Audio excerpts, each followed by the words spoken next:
WCC അംഗങ്ങൾക്ക് തൊഴിൽ സമത്വം ഉറപ്പുവരുത്തണമെന്ന് മന്ത്രി കെ ശൈലജ. WCCക്ക് സർക്കാരിന്റെ പിന്തുണയുണ്ട്. KPSCയുടെ നിലപാടിനോട് സർക്കാരിന് യോജിപ്പില്ലെന്നും കെ ശൈലജ. വിവരങ്ങളുമായി ഷീജ ചേരുന്നുണ്ട്. ഷീജ, മറ്റെന്തൊക്കെയാണ് കെ ശൈലജ പറഞ്ഞത്?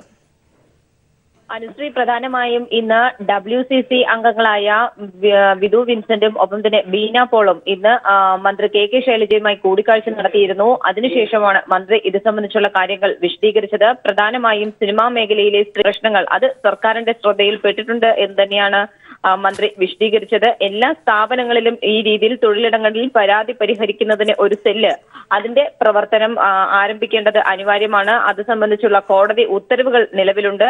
അതുകൊണ്ട് തന്നെ പോലീസിന്റെ ഉൾപ്പെടെ സഹായം തേടിക്കൊണ്ട് ഇത്തരത്തിലുള്ള പ്രശ്നങ്ങളിൽ ശക്തമായ നടപടിയെടുക്കാൻ തന്നെയാണ് സർക്കാരിന്റെ തീരുമാനം എന്ന് തന്നെയാണ് മന്ത്രി വ്യക്തമാക്കിയത്. പ്രധാനമായും WCC അംഗങ്ങൾ അവർക്ക് തൊഴിൽ സമത്വം ഉറപ്പുവരുത്തണം എന്നുള്ള കാര്യം തന്നെയാണ് അവർ മന്ത്രിയുമായുള്ള കൂടിക്കാഴ്ചയിൽ മന്ത്രിയോട് ആവശ്യപ്പെട്ടത്. ഒപ്പം തന്നെ കഴിഞ്ഞ ദിവസം WCCക്കെതിരായി നടത്തിയിട്ടുള്ള വാർത്താ സമ്മേളനത്തിൽ അമ്മയെ പ്രതിനിധീകരിച്ചുകൊണ്ട് KPSC ലളിത പങ്കെടുത്തിരുന്നു. ഇതിൽ ഈ വാർത്താ സമ്മേളനം നടത്തിയവർ മാപ്പ് ചോദിക്കണം. അതിനുശേഷം മാത്രമേ ഇവർക്ക് തിരിച്ചെടുക്കുന്ന കാര്യത്തിൽ ഒരു തീരുമാനം ഉണ്ടാകൂ എന്നുള്ള കാര്യങ്ങൾ വിശദീകരിച്ചിരുന്നു. ഇത്തരത്തിൽ ഒരു നിലപാട് സ്വീകരിച്ച KPSC ലളിതയുടെ നിലപാടിനോട് സർക്കാരിന് യോജിപ്പില്ല എന്നും മന്ത്രി വ്യക്തമാക്കി. പ്രത്യേകിച്ചും അവർ ഒരു സംഘടനയുടെ ഭാഗമായി നിന്നുകൊണ്ടാണ് ഇത്തരത്തിൽ ഒരു അഭിപ്രായം പറഞ്ഞത് എന്നാണ് താൻ മനസ്സിലാക്കുന്നത്. പക്ഷേ ഇത്തരം നിലപാടുകളോട് സർക്കാരിന് ഏതായാലും യോജിപ്പില്ല എന്ന് തന്നെയാണ് പറഞ്ഞത്. WCCയുടെ എല്ലാ പ്രശ്നങ്ങൾക്കും സർക്കാരിന്റെ പിന്തുണയുണ്ട്. അവർക്ക് തൊഴിലിടങ്ങളിൽ സുരക്ഷ ഉറപ്പുവരുത്തണം. അതിനു വേണ്ടിയിട്ടുള്ള നടപടികൾ തന്നെയാണ് സർക്കാർ കൈക്കൊള്ളുന്നത്. ഒപ്പം തന്നെ ശബരിമല വിഷയത്തിലും ഈ മന്ത്രി പ്രതികരിക്കുകയും ഉണ്ടായിരുന്നു. പ്രധാനമായും സ്ത്രീകൾക്കെതിരെയുള്ള ഒരു വേർതിരിവ് അത് എവിടെയും പാടില്ല എന്ന് തന്നെയാണ് മന്ത്രി പ്രതികരിച്ചത്. വിധി നടപ്പിലാക്കാൻ സർക്കാർ ബാധ്യസ്ഥരാണ്. ഒപ്പം തന്നെ വിശ്വാസികളെ ദ്രോഹിക്കുന്ന ഒരു നിലപാട് അത് സർക്കാർ സ്വീകരിക്കുകയില്ല. ശബരിമലയിൽ ദർശനത്തിനെത്തുന്ന സ്ത്രീകളെ തടയാൻ സാധിക്കില്ലെന്നും മന്ത്രി തിരുവനന്തപുരത്ത് വാർത്താ സമ്മേളനത്തിൽ പ്രതികരിച്ചു. അനുശ്രീ, WCC അംഗങ്ങൾക്ക് തൊഴിൽ സമത്വം ഉറപ്പുവരുത്തണമെന്ന് മന്ത്രി കെ ശൈലജ. WCC സർക്കാരിന്റെ പിന്തുണയുണ്ട്. KPSCയുടെ നിലപാടിനോട് സർക്കാരിന് യോജിപ്പില്ലെന്നും കെ ശൈലജ പറഞ്ഞു. വിവരങ്ങളാണ് ഷീജ നൽകിയത്. മീറ്റു ക്യാമ്പയിനിൽ കുടുങ്ങി നടൻ അലൻസിയറും. നടി ദിവ്യ ഗോപിനാഥാണ് നടനെതിരെ പരസ്യമായി രംഗത്തെത്തിയത്. കഴിഞ്ഞ ദിവസങ്ങളിൽ അലൻസിയറിനെതിരെ ലൈംഗികാരോപണം ഉന്നയിച്ചുകൊണ്ടുള്ള ഒരു കുറിപ്പ് ഇന്ത്യ പ്രൊട്ടസ്റ്റ് എന്ന ട്വിറ്റർ ഹാൻഡിലിൽ പോസ്റ്റ് ചെയ്യപ്പെട്ടിരുന്നു. പേര് വെളിപ്പെടുത്താതെയായിരുന്നു കുറിപ്പ്. പേര് വെളിപ്പെടുത്താതെയുള്ള ആരോപണം അടിസ്ഥാനമില്ലാതെയാണെന്ന ആക്ഷേപം ഉയർന്നതോടെയാണ് അത് താനാണെന്ന് വെളിപ്പെടുത്തി ദിവ്യ എത്തിയത്. ബിബിന ചേരുന്നുണ്ട് വിവരങ്ങളുമായി. ബിബിന, വിശദാംശങ്ങൾ. മീറ്റുവിൽ കുരുങ്ങി പ്രമുഖരായ ആളുകളെല്ലാം മീറ്റുവിൽ കുരുങ്ങി വീഴുന്ന ഒരു അവസരത്തിലാണ് ഇപ്പോൾ മലയാളത്തിലെ പ്രമുഖ താരമായ അലൻസിയറിനെതിരെ മീറ്റു കുരുക്കുമായി യുവനടി ദിവ്യ ഗോപിനാഥ് രംഗത്തെത്തിയിരിക്കുന്നത്. ആഭാസം എന്ന സിനിമയുടെ സെറ്റിൽ വെച്ച് തനിക്ക് അലൻസിയറിൽ നിന്നും മോശമായ അനുഭവങ്ങൾ ഉണ്ടായി എന്ന തരത്തിലാണ് ഇപ്പോൾ ദിവ്യ പറഞ്ഞിരിക്കുന്നത്. ദിവ്യയുടെ വീഡിയോ അടക്കം ഇന്ന് പുറത്തു വന്നിട്ടുണ്ട്. ആഭാസം എന്ന സിനിമയുടെ സെറ്റിൽ വെച്ച് അലൻസിയർ തന്നോട് മോശമായി സംസാരിക്കുകയും തന്റെ മാറിൽ നോക്കി മോശമായി സംസാരിക്കുകയും അതോടൊപ്പം തന്നെ മദ്യപിച്ച് തന്റെ മുറിയിൽ കടന്നു കയറുകയും തന്നെ കയറി പിടിക്കാൻ ശ്രമിക്കുകയും ചെയ്തു എന്നതുൾപ്പെടെയുള്ള കാര്യങ്ങളാണ് ദിവ്യ പറഞ്ഞിരിക്കുന്നത്. കഴിഞ്ഞ ദിവസം ദിവ്യ തന്റെ പേര് വെളിപ്പെടുത്താതെ ഇന്ത്യ പ്രൊട്ടസ്റ്റ് എന്ന ട്വിറ്റർ അക്കൗണ്ട് വഴി ഒരു കുറിപ്പിലൂടെ മീറ്റു പുറത്തുവിട്ടിരുന്നു. തന്നെ ആക്രമിക്കാൻ ശ്രമിച്ചത് അലൻസിയറാണ്. അലൻസിയറിന്റെ പേരുൾപ്പെടെയാണ്. എന്നാൽ നടിയുടെ പേര് വെളിപ്പെടുത്തിയിരുന്നില്ല. എന്നാൽ ഇതിനെതിരെ ഇത് വ്യാജമാണെന്നും മീറ്റു സമൂഹത്തിലെ ഉന്നത സ്ഥാനങ്ങൾ വഹിക്കുന്ന അല്ലെങ്കിൽ നന്നായി ജീവിക്കുന്ന ആളുകളെ താറടിച്ചു കാണിക്കാൻ വേണ്ടി മാത്രം ഉപയോഗിക്കുന്ന ഒരു സാധനമാണെന്നും മീറ്റുവിനെതിരെ വലിയ രീതിയിലുള്ള പ്രതിഷേധങ്ങളും ഇത് വ്യാജമാണ് എന്നുള്ള തരത്തിലുമുള്ള പ്രചരണങ്ങൾ വ്യാപകമായി. ഇന്നലെ വന്ന പോസ്റ്റ് വളരെ വലിയ രീതിയിൽ ചർച്ച ചെയ്യപ്പെട്ടു. ഇതിനെ തുടർന്നാണ് ഇന്ന് ദിവ്യ ഗോപിനാഥ് തന്റെ വീഡിയോ അടക്കം പോസ്റ്റ് ചെയ്തുകൊണ്ട് അത്തരത്തിലൊരു ദുരനുഭവം ഉണ്ടായ നടി താനാണ്, അലൻസിയർ എന്ന നടനിൽ നിന്നാണ്, അതായത് മലയാളത്തിലെ പ്രമുഖനായ ഒരു നടനിൽ നിന്നാണ് തനിക്ക് ഇത്തരത്തിലൊരു ദുരനുഭവം ഉണ്ടായത് എന്നും പറഞ്ഞുകൊണ്ട് ദിവ്യ തന്റെ വീഡിയോ അടക്കം ഇന്ന് പോസ്റ്റ് ചെയ്തിരിക്കുന്നത്. ദിവ്യയുടെ വീഡിയോ കാണുകയാണെങ്കിൽ നമുക്ക് കാണാൻ കഴിയും. വളരെ വലിയ രീതിയിലുള്ള ഖേദം പ്രകടിപ്പിച്ചുകൊണ്ടാണ്. കാരണം സിനിമയെ അത്രമേൽ സ്നേഹിച്ചുകൊണ്ട് സിനിമയിലേക്ക് കടന്നു വരുന്ന ഒരു നടി, അവർക്ക് സിനിമാ മേഖലയിൽ നിന്ന് തന്നെ അല്ലെങ്കിൽ പ്രമുഖരാണെന്നും ആളുകൾ ഒരുപാടധികം സ്നേഹിക്കുകയും ചെയ്യുന്ന ആളുകളിൽ നിന്ന് ഇത്തരത്തിലൊരു ദുരനുഭവം ഉണ്ടാകുന്നത് വളരെ ഖേദകരമായ രീതിയിൽ തന്നെയാണ് ദിവ്യ തന്റെ വീഡിയോയിലൂടെ പറയുന്നത്. അതോടൊപ്പം തന്നെ താൻ അമ്മയ്ക്കെതിരെ വലിയൊരു രീതിയിലുള്ള പ്രതിഷേധം കൂടി ദിവ്യയുടെ വാക്കുകളിൽ നിന്ന് വ്യക്തമാണ്. കാരണം അമ്മയ്ക്ക് പരാതി നൽകാൻ അല്ലെങ്കിൽ അമ്മയിൽ നിന്നും നീതി ലഭിക്കില്ല എന്നുള്ള ഒരു ചിന്താഗതി ഉള്ളതിനാൽ താൻ WCCക്ക് പരാതി നൽകിയിട്ടുണ്ടെന്നും WCCയിൽ നിന്നും തനിക്ക് നീതി ലഭിക്കുമെന്ന ഉറപ്പ് ഉണ്ട് എന്നും ദിവ്യ പറയുന്നു. അതോടൊപ്പം തന്നെ നമുക്കറിയാം അമ്മയുടെ ഒരു നിലപാട് എന്ന് പറഞ്ഞാൽ മലയാളത്തിലെ പ്രമുഖിയായ നടിക്ക് നേരെ പോലും ആക്രമണം ഉണ്ടായപ്പോൾ അമ്മ മുഖം തിരിഞ്ഞു നിൽക്കുന്ന ഒരു മനോഭാവമാണ് ഉണ്ടായത്. അതുകൊണ്ട് തന്നെയാണ് WCCയിൽ താൻ പരാതി നൽകിയതെന്ന് ദിവ്യ പറയുന്നു. ഇത്തരത്തിൽ സിനിമ മേഖലയിലും മാധ്യമ മേഖലയിലും നിരവധി പ്രമുഖർക്ക് നേരെ മീറ്റു ക്യാമ്പയിനുകൾ ഇപ്പോൾ വളരെ വലിയ രീതിയിൽ പുറത്തു വരികയാണ്. പ്രമുഖരായ പല വ്യക്തികളുടെയും പേര് ഇതിനോടകം തന്നെ പുറത്തു വന്നു കഴിഞ്ഞിരിക്കുന്നു. അനുശ്രീ, മീറ്റു ക്യാമ്പയിനിൽ കുടുങ്ങിയ നടൻ അനിൽ സിയറും നടി ദിവ്യ ഗോപിനാഥാണ് നടനെതിരെ പരസ്യമായി രംഗത്തെത്തിയത്. വിവരങ്ങളാണ് ബിബിന നൽകിയത്. ശബരിമലയിൽ പ്രവേശിക്കാനെത്തുന്ന വനിതകളെ നിലയ്ക്കലിൽ തടയുന്നു. വനിതാ മാധ്യമപ്രവർത്തകർ ഉൾപ്പെടെയുള്ളവരെയാണ് തടയുന്നത്. ശബരിമല ആചാര സംരക്ഷണ സമിതിയുടെ നേതൃത്വത്തിലുള്ള സംഘമാണ് തടയുന്നത്. അതേസമയം സ്ത്രീ പ്രവേശനത്തിനെതിരെ നിലയ്ക്കലിൽ യുവതി ആത്മഹത്യാശ്രമം നടത്തി. മരത്തിൽ കയറി ആത്മഹത്യാശ്രമത്തിന് മുതിർന്ന യുവതിയെ പോലീസും ഫയർഫോഴ്സും ഭക്തജനങ്ങളും ചേർന്ന് താഴെയിറക്കി. ഗിവർഗീസ് ചേരുന്നുണ്ട് വിവരങ്ങളുമായി. ഗിവർഗീസ്, ഏറ്റവും പുതിയ വിവരങ്ങൾ. അനുശ്രീ, ശബരിമലയിലെ സ്ത്രീ പ്രവേശന വിഷയവുമായി ബന്ധപ്പെട്ട് വിവിധ ഹിന്ദു സംഘടനകളുടെ പ്രതിഷേധങ്ങൾ ശക്തമായി തുടരുകയാണ് ഇപ്പോഴും. എന്നാൽ തന്നെ ഇപ്പോൾ രംഗം ശാന്തമായിരിക്കുന്ന അവസ്ഥ കൂടിയാണ്. ശബരിമല സ്ത്രീ പ്രവേശനം റിപ്പോർട്ട് ചെയ്യാനെത്തിയ ദേശീയ മാധ്യമങ്ങളിലെ രണ്ട് വനിതാ മാധ്യമ പ്രവർത്തകരെയാണ് രാവിലെ വിശ്വാസികൾ തടയുകയുണ്ടായത്. തുടർന്ന് അതോടൊപ്പം തന്നെ കോട്ടയം പ്രസ് ക്ലബിൽ നിന്ന് എത്തിയ 4 മാധ്യമ വിദ്യാർത്ഥിനികളെയും തടയുന്ന അവസ്ഥയുണ്ടായി. പമ്പയിലേക്ക് വരുന്ന വാഹനങ്ങളെല്ലാം തന്നെ ഇവർ ഓരോരുത്തരും കയറി പരിശോധിച്ചിട്ടാണ് ഇപ്പോൾ മുകളിലേക്ക് കയറ്റിവിടുന്നത്, നിലയ്ക്കൽ നിന്ന് കയറ്റിവിടുന്നത്. ഇങ്ങനെ ഈ വാഹനത്തിൽ വന്ന 4 വിദ്യാർത്ഥിനികളെയാണ് തടഞ്ഞ് വലിച്ചിറക്കിയുണ്ടായി. കൂടാതെ അതിനു മുമ്പ് റിപ്പോർട്ട് ചെയ്യാനെത്തിയവരെ വളരെ മോശമായ രീതിയിലും മോശമായ രീതിയിൽ ഇവരോട് കയറുകയും സംസാരിക്കുകയും ആയിട്ടും വിവരം നമുക്ക് ലഭിച്ചിട്ടുണ്ട്. വനിതകൾ ഉൾപ്പെടെയുള്ള സമരാനുകൂലികളാണ് ഇപ്പോൾ ഇവിടെ തമ്പടിച്ചിരിക്കുന്നത്. നിലയ്ക്കൽ ഭാഗത്ത് എത്തുന്ന ഓരോ വാഹനങ്ങളും, അത് ബസ്സും കാറും ഉൾപ്പെടെയുള്ള എല്ലാ വാഹനങ്ങളുമാണ് ഇവർ തടഞ്ഞിട്ട് മാത്രമേ ഇപ്പോൾ മുകളിലേക്ക് കയറ്റിവിടുകയുള്ളൂ. ഇവരുടെ പ്രതിഷേധം ഇപ്പോൾ ഇവിടെ തുടരുകയാണ്. കൂടാതെ തന്നെ ഉച്ചയ്ക്ക് ശബരിമല സ്ത്രീ പ്രവേശന വിധിയുമായി ബന്ധപ്പെട്ട് സ്ത്രീ പ്രവേശനത്തിന് എതിരെ ഒരു യുവതി ആത്മഹത്യാ ശ്രമം നടത്തുകയുണ്ടായി. ഇവരെയാണെങ്കിൽ ഭക്തജനങ്ങളും പോലീസും ഫയർഫോഴ്സും ആണ് പിന്തിരിപ്പിച്ച് ഇറക്കിയത്. നിലവിൽ ഇപ്പോൾ സ്ഥിതി ശാന്തമാണ്. ഇപ്പോൾ ശബരിമലയിലെ നിലവിലെ സ്ഥിതി വിലയിരുത്താനായിട്ട് ദക്ഷിണമേഖലാ വിഭാഗം ADGP അനിൽകാന്ത് നിലയ്ക്കലെത്തിയിട്ടുണ്ട്. അദ്ദേഹം ഇപ്പോൾ മറ്റു ഉദ്യോഗസ്ഥരുമായി ചർച്ച നടത്തിക്കൊണ്ടിരിക്കുകയാണ്. അനുശ്രീ, ശബരിമലയിൽ പ്രവേശിക്കാനെത്തുന്ന വനിതകളെ നിലയ്ക്കലിൽ തടയുന്നു. വനിതാ മാധ്യമപ്രവർത്തകർ ഉൾപ്പെടെയുള്ളവരെയാണ് തടയുന്നത്. വിവരങ്ങളാണ് ഗീവർഗീസ് നൽകിയത്. ശബരിമല സ്ത്രീ പ്രവേശനവുമായി ബന്ധപ്പെട്ട് കൊലീബി സഖ്യം തട്ടിക്കൂട്ടാനാണ് പ്രതിപക്ഷ നേതാവ് രമേശ് ചെന്നിത്തല ശ്രമിക്കുന്നതെന്ന് LDF കൺവീനർ A വിജയരാഘവൻ. BJPയുടെ കൂടെ പ്രതിപക്ഷം അണിചേർന്നത് ദൗർഭാഗ്യകരമാണ്. എല്ലാ ദിവസവും ശബരിമലയിലേക്ക് പോകുന്നവരെ ആർക്കും തടയാനാകില്ലെന്നും കോടതി വിധി സർക്കാർ നടപ്പാക്കുമെന്നും വിജയരാഘവൻ മലപ്പുറത്ത് പറഞ്ഞു. പക്ഷേ കോൺഗ്രസ് പാർട്ടിക്കാർ ഇതിൽ കൂടിയതാണ്. BJPയുടെ കൂടെ ചെന്നിത്തലയും സുഹൃത്തുക്കളും കൂടിയതാണ് ഏറ്റവും നിർഭാഗ്യകരമായ കാര്യം.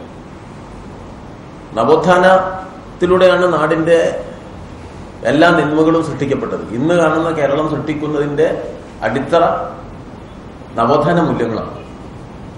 നവോത്ഥാന മൂല്യങ്ങളുടെ ഒരു സുപ്രഭാതം നമ്മുടെ നാട്ടിൽ സൃഷ്ടിച്ചതിൽ ദേശീയ പ്രസ്ഥാനത്തിന് ഒരു വലിയ പങ്കുണ്ട്. നിർഭാഗ്യവശാൽ നമ്മുടെ ചെന്നിത്തല, മുല്ലപ്പള്ളി രാമചന്ദ്രൻ ഇവർക്കൊക്കെ ഇന്ദിരാഗാന്ധി, രാജീവ് ഗാന്ധി, രാഹുൽ ഗാന്ധി എന്നല്ലാതെ മഹാത്മാഗാന്ധിയെ കുറിച്ച് വേണ്ടത്ര അവഗാഹം ഇല്ല എന്നാണ് അവരുടെ ഈ നടപടികളിലൂടെ അവർ ബോധ്യപ്പെടുത്തിക്കൊണ്ടിരിക്കുന്നത്. അവർക്ക് താല്പര്യം BJPയുമായി സഖ്യമുണ്ടാക്കാനാണ്. പാർലമെന്റ് തെരഞ്ഞെടുപ്പിൽ ഒരു കോലിബി തട്ടിക്കൂട്ടാനാകുമോ എന്നാണ് അവര് ആലോചിച്ചുകൊണ്ടിരിക്കുന്നത്. രാഹുൽ ഈശ്വറിനെതിരെ കേസെടുക്കാൻ കോടതി ഉത്തരവ്. ആലപ്പുഴ ഫസ്റ്റ് ക്ലാസ് മജിസ്ട്രേറ്റ് കോടതിയാണ് ഉത്തരവിട്ടത്. കലാപമുണ്ടാക്കാൻ ശ്രമം നടത്തുന്നു എന്ന സ്വകാര്യ അന്യായത്തിലാണ് നടപടി. വിവരങ്ങളുമായി ഷാജഹാൻ ചേരുന്നുണ്ട്. ഷാജഹാൻ, വിവരങ്ങൾ. ശബരിമല വിഷയവുമായി ബന്ധപ്പെട്ട് സുപ്രീം കോടതി വിധിക്കെതിരെ പൊതുജനങ്ങളെ, ഒരു വിഭാഗം വിശ്വാസികളെന്ന പേരിൽ അവരെ തെരുവിലിറക്കിക്കൊണ്ട് കലാപത്തിന് ആഹ്വാനം ചെയ്തു എന്നുള്ളതിൻ്റെ പേരിലാണ് സ്വകാര്യ അന്യായം ഫയൽ ചെയ്തിരിക്കുന്നത്. ഇതിൻ്റെ പരാതിക്കാരനായിട്ടുള്ള അഡ്വക്കേറ്റ് സുഭാഷ് നമ്മോടൊപ്പമുണ്ട്. എന്താണ് ഇത്തരത്തിലൊരു പരാതി അദ്ദേഹത്തിനെതിരെ നൽകാനുള്ള കാരണം? ഇന്ത്യയുടെ പരമോന്നത കോടതിയായിട്ടുള്ള സുപ്രീം കോടതിയുടെ ഭരണഘടനാ ബെഞ്ചാണ് സ്ത്രീകളെ ശബരിമലയിൽ കയറുന്നതിന് നിരോധിക്കാൻ കഴിയില്ല എന്നുള്ള ഉത്തരവ് പുറപ്പെടുവിച്ചിരിക്കുന്നത്. ഈ കേസിൽ ശ്രീ രാഹുൽ ഈശ്വർ ഒരു കക്ഷിയായിരുന്നു. ഈ കോടതിയുടെ വിധി വന്നതിന് ശേഷം അന്ന് മുതൽ ഇന്നേ നാൾ വരെ, ഈ സമയം വരെ അദ്ദേഹം കേരളത്തിലെ ഒരു വിഭാഗം വരുന്ന ഹിന്ദുമതത്തിലെ വിശ്വാസികളെ, ഈ വിധിക്ക് ശേഷം രണ്ട് തരത്തിൽ വിശ്വാസികൾ ഹിന്ദുമതത്തിൽ കേരളത്തിൽ ഉണ്ടായിക്കഴിഞ്ഞു.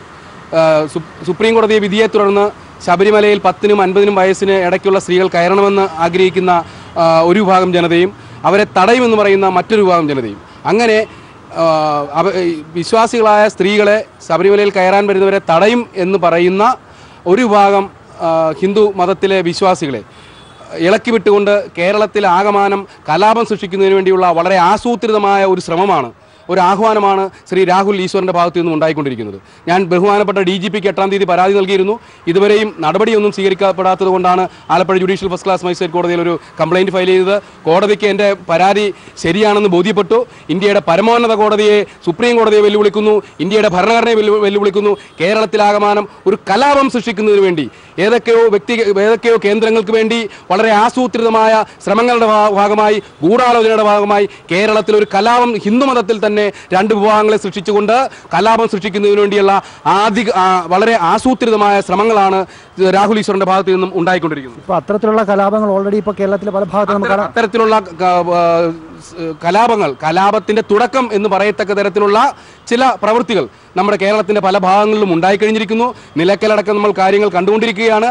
അടിയന്തിരമായി രാഹുൽ ഈശ്വറിനെ അറസ്റ്റ് ചെയ്ത് തടങ്കലിൽ പാർപ്പിക്കേണ്ടതാണ്. ഇനിയിപ്പോൾ പോലീസിന്റെ ഭാഗത്ത് നിന്ന് എന്ത് നടപടിയായിരിക്കും ഉണ്ടാകുക? പോലീസിന് രാഹുൽ ഈശ്വറിനെ അറസ്റ്റ് ചെയ്യാം. ഇപ്പം അവർ വകുപ്പ് 153 IPC ആണത്, ജാമ്യം കിട്ടുന്ന വകുപ്പാണ്. പക്ഷേ വേണമെങ്കിൽ കരുതൽ തടങ്കലിൽ അടക്കം രാഹുൽ ഈശ്വറിനെ വെക്കുന്നതിന് നിയമപരമായി തടസ്സമൊന്നുമില്ല.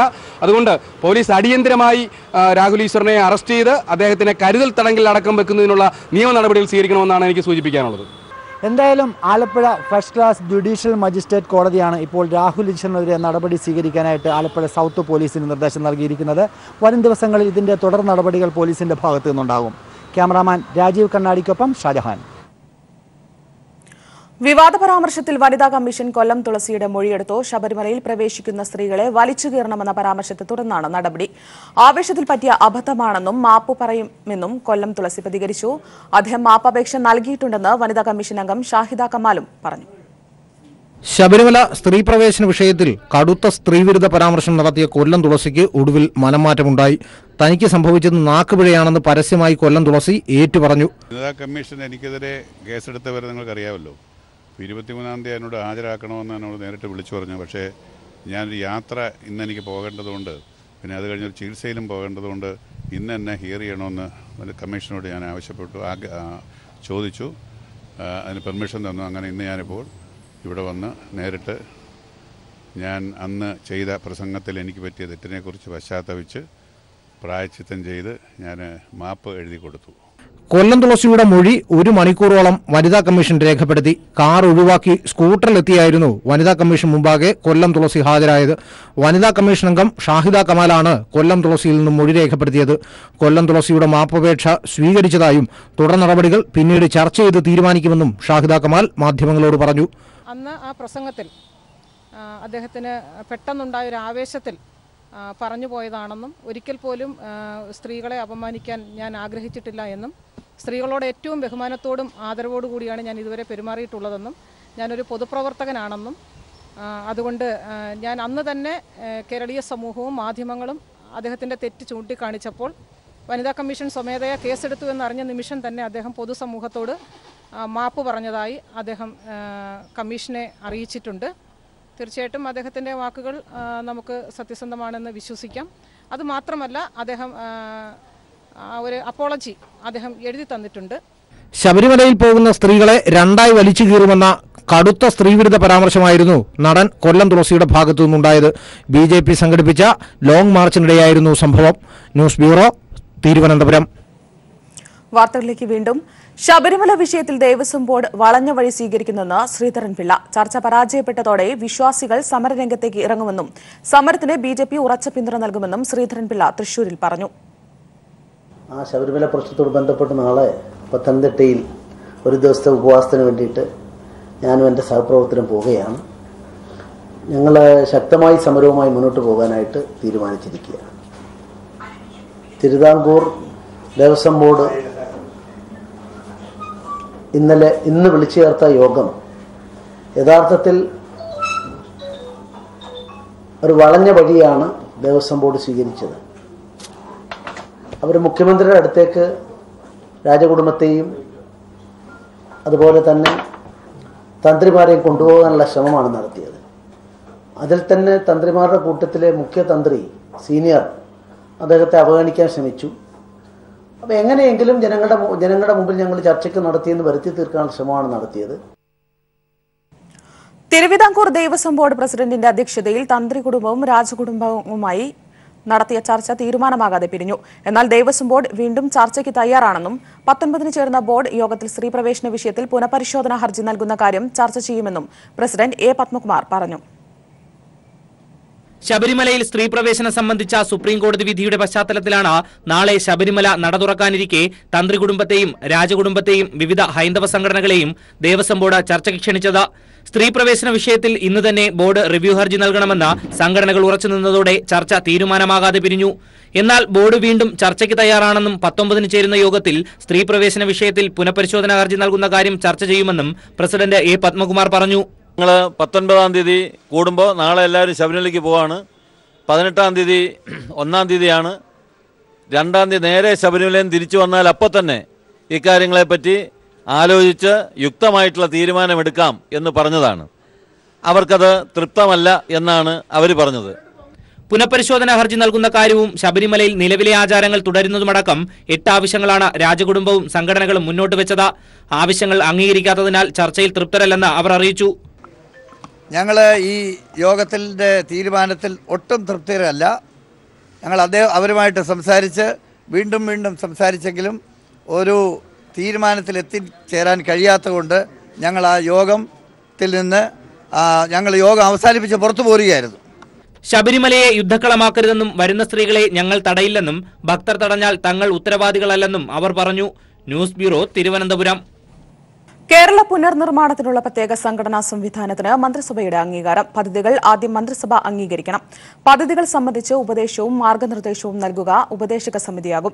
പദ്ധതി നടത്തിപ്പ് ചുവപ്പുനാടയിൽ കുടുങ്ങാതിരിക്കാൻ എല്ലാ നടപടികളും സ്വീകരിക്കുമെന്ന് മുഖ്യമന്ത്രി പിണറായി വിജയൻ പറഞ്ഞു. ഐക്യത്തിന്റെ കരുത്തിലാകണം പൊതുലക്ഷ്യത്തിലേക്കുള്ള മുന്നേറ്റമെന്നും മുഖ്യമന്ത്രി വ്യക്തമാക്കി. പ്രളയക്കെടുതിയിൽ സംഭവിച്ച നഷ്ടങ്ങൾ നികത്തുന്നതിനൊപ്പം തന്നെ നാടിന്റെ പൂർണ്ണമായ വികസനമാണ് നവകേരള നിർമ്മാണത്തിലൂടെ സർക്കാർ ലക്ഷ്യമിടുന്നത്. അതിനായുള്ള ആദ്യഘട്ട രൂപരേഖയും ഉപദേശക സമിതികളും സർക്കാർ രൂപീകരിച്ചു. പദ്ധതി നിർവഹണത്തിനുള്ള സംഘടനാ സംവിധാനത്തിന്റെ മുഖ്യ ചുമതല മന്ത്രിസഭയ്ക്കാണ്. എല്ലാ പദ്ധതികൾക്കും മന്ത്രിസഭയുടെ അനുമതി വേണം. ഇതുകൂടാതെ മുഖ്യമന്ത്രി ചെയർമാനായി ഉപദേശക സമിതിയും രൂപീകരിച്ചിട്ടുണ്ട്. അപ്പോൾ ചുവപ്പ് നാടയിൽ കുരുങ്ങാതെ സമയബന്ധിതമായും ശാസ്ത്രീയമായും പദ്ധതികൾ നടപ്പാക്കാൻ കഴിയേണ്ടതായിട്ടുണ്ട്. അതിനുള്ള നടപടികളാണ് സർക്കാർ സ്വീകരിക്കുന്നത്. യോജിപ്പിൻ്റെ അന്തരീക്ഷം എല്ലാ തലത്തിലും സൃഷ്ടിക്കാനാണ് സർക്കാർ ശ്രമിക്കുന്നത്. രാഷ്ട്രീയത്തിനും മറ്റെല്ലാ തരത്തിലുമുള്ള വ്യത്യസ്തതകൾക്കും അപ്പുറത്ത് യോജിപ്പിനുള്ള അന്തരീക്ഷമാണ് സർക്കാർ ലക്ഷ്യമിടുന്നത്. ഉപദേശക സമിതിക്ക് പുറമെ ഉന്നതതല അധികാര സമിതിയും 3-അംഗ നിർവാഹക സമിതിയും സർക്കാർ രൂപീകരിച്ചു. പദ്ധതി നിർവഹണ സമയത്ത് തന്നെ സ്വതന്ത്ര തേർഡ് പാർട്ടി ഏജൻസിയെ കൊണ്ട് ഓഡിറ്റിംഗും നടത്തും. ധനശേഖരണം തന്നെയാണ് സംസ്ഥാന സർക്കാർ നേരിടുന്ന പ്രധാന വെല്ലുവിളി. നിലവിൽ ലഭിച്ചതിനേക്കാൾ വലുതാണ് സംസ്ഥാനത്തിന്റെ ആവശ്യം. ഈ സാഹചര്യത്തിൽ സംസ്ഥാന ബജറ്റിൽ പ്രഖ്യാപിച്ച പദ്ധതികളുടെ പുനഃക്രമീകരണം, വായ്പാ പരിധി ഉയർത്തൽ, ദുരന്ത നിവാരണത്തിനുള്ള കേന്ദ്രവിഹിതം, കേന്ദ്ര സർക്കാരിന്റെ പദ്ധതി വിഹിതം, ലോകബാങ്ക്, ADB എന്നിവയുടെ സഹായം, കൂടാതെ ക്രൌഡ് ഫണ്ടിംഗ്, മുഖ്യമന്ത്രിയുടെ ദുരിതാശ്വാസ നിധി എന്നിവയാണ് പ്രധാനമായും സർക്കാർ ആശ്രയിക്കുന്നത്. മന്ത്രിമാരുടെ വിദേശയാത്ര സംബന്ധിച്ച് കേന്ദ്ര സർക്കാരിൽ നിന്നും അനുമതി കിട്ടുമെന്ന് പ്രതീക്ഷിക്കുന്നതായും വൈകുന്നതിന് കാരണമെന്താണെന്ന് മനസ്സിലാകുന്നില്ലെന്നും മുഖ്യമന്ത്രി പ്രതികരിച്ചു. അനുമതി നിഷേധിച്ചിട്ടില്ല. ഇതേവരെ അനുമതി കിട്ടുമെന്നുള്ള പ്രതീക്ഷയിലാണ് ഇപ്പോൾ നിൽക്കുന്നത്. പ്രധാനമന്ത്രിയുമായി നേരിട്ട് തന്നെ സംസാരിച്ചിരുന്നു. അദ്ദേഹം വളരെ പോസിറ്റീവായിട്ടാണ് അതിന് നേരെ പ്രതികരിച്ചത്. മറ്റ് രാജ്യങ്ങളിൽ നിന്നും കേരളം ഫണ്ട് സ്വീകരിക്കുന്നതിലെ വൈമുഖ്യം കേന്ദ്ര സർക്കാരിനുള്ള സാഹചര്യത്തിലാണ് നിബന്ധനകൾക്കനുസൃതമായി യാത്ര തീരുമാനിച്ചതെന്നും മുഖ്യമന്ത്രി വിശദീകരിച്ചു. News bureau, Thiruvananthapuram.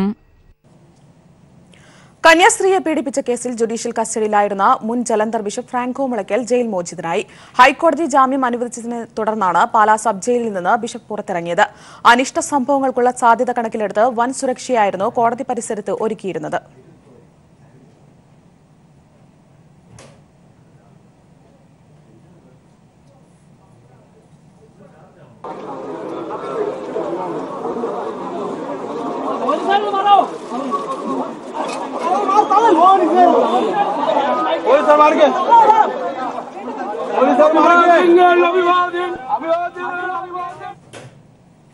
സിനിമാ സംഘടനയായ അമ്മ എക്സിക്യൂട്ടീവ് യോഗം ഉടൻ വിളിക്കും. സംഘടനയിലെ ഭിന്നത രൂക്ഷമായതിനെ തുടർന്നാണ് യോഗം ചേരാൻ തീരുമാനിച്ചത്. യോഗം ഈ ആഴ്ചയോ അടുത്ത ആഴ്ചയോ ഉണ്ടാകും. മോഹൻലാലിന്റെ നിർദ്ദേശപ്രകാരമാണ് തീരുമാനം.